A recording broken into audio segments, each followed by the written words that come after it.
Hello bachcho, let's read this question. So the question here is, a pendulum is transported from sea level where the acceleration due to gravity g is 9.8 meter per second square to the bottom of Death Valley. At this location, the period of the pendulum is decreased by 3%.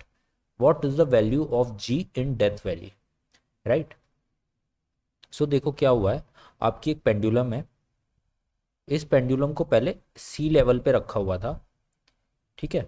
और उस time पे जो इसका time period था, अगर हम इसको oscillate कराते तो तब इसका टाइम पीरियड कुछ भी रहा होगा, let's say it is x, ठीक है।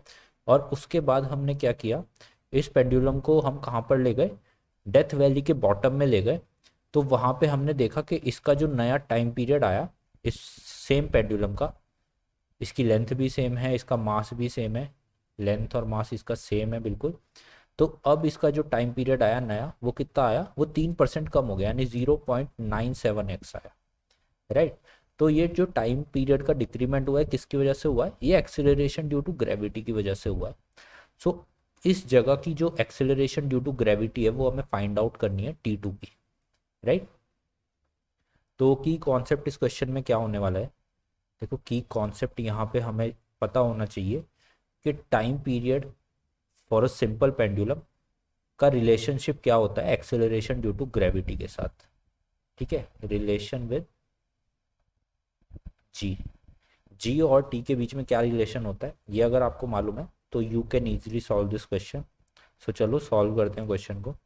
देखो हम जानते हैं कोई भी सिंपल पेंडुलम है वो एस एच एम परफॉर्म कर रही है, तो उसका जो टाइम पीरियड होता है वो इक्वल्स टू होता है कितना, 2 pi under root of L by G के, ठीक है। सो ये रिलेशनशिप हमें देता है जी और टी का।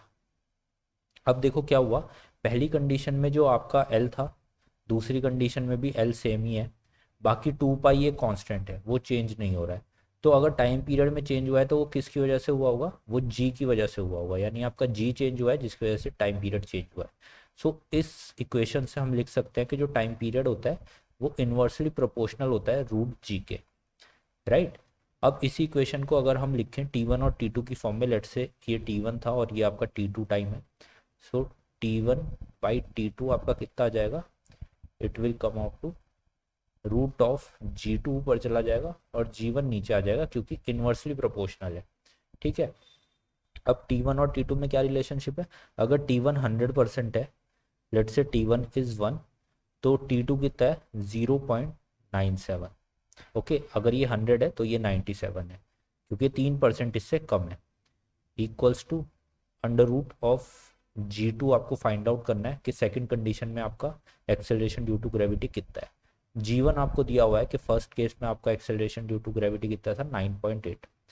सो this value is given to you, it is 9.8।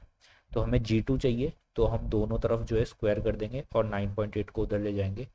तो G2 आपका कितना आ जाएगा, 9.8 into 1 divide by 0.97 into 0.97, right.